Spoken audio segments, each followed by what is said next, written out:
Okay, here's the thing. I'm not a hoarder. I mean, I'm not obsessed with plushies. I'm just rehoming them. All of them. At any chance I get. It's not a problem. So, here's just a few of them that are nearby right now that I can reach. I can explain? Ever since I was a little kid, I've loved plushies. Didn't matter what size, what magical creature, where they were from. I wanted them all, and that undying love lasted for the next 18 years of my life, and probably will last far beyond that.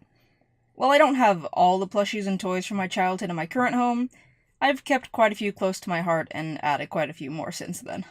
The one sitting closest to me on my desk is a fairly new one that I bought at the Nintendo store while I was in New York in April, which can probably tell you how long this video took depending on when I upload it. I love Pokemon, don't get me wrong, but my favorites are Mudkip, Turtwig, and Rowlet. But I suppose that hasn't stopped me from buying any other Pokemon-related merch that's cute. Can't help it. So, I saw this little Umbreon with a gigantic head and decided immediately, yep, that's the one. So now he just stares at me while I work. I also have a Shaman that I bought years ago that's been sitting on my nightstand.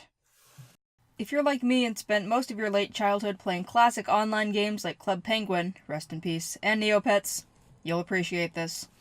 I honestly don't remember when or where I got this little guy, but I could go out on a limb and say it was probably in a kid's meal somewhere. It's a Poogle! Look at his little face. Here's a tiny red panda I bought at Sanrio. And here's her big sister. I, like many others, am a fan of overly sized stuffed animals like this one. His name is Excalibur.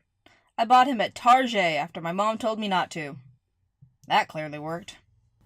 There's this mango thing that watches me sleep, this meerkat, a bunch outside my room on the windowsill, and all the ones that are currently in a box in my closet among my prized collection of Littlest Pet Shop. I should make a video on that. Back when Bravest Warriors was still being released quarterly on YouTube, a friend gifted me a little catbug plushie that I absolutely loved. Someone later on tried to one-up them by giving me an even bigger one. Nice job, guys. I now have 2 catbugs. Ha ha! When I was in middle school, a friend at the time knew about my obsession with Owl City. That phase never ended. Love you, Adam. And she bought me this little owl guy that I keep very close to my heart. I also take him with me on airplanes sometimes, just in case. While he's not exactly a plushie, I still keep him with me pretty much all during summer.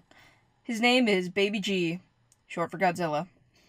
He sleeps in the same case as my beloved ukulele, Adam, named after Adam Young from Owl City, duh, and is perfect for hand hugs.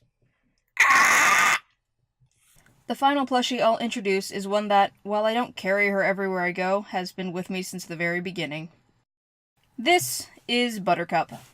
I did not name her that, but she's been Buttercup for as long as I can remember. My dad's a pilot, and when I was born, he was flying back from a trip.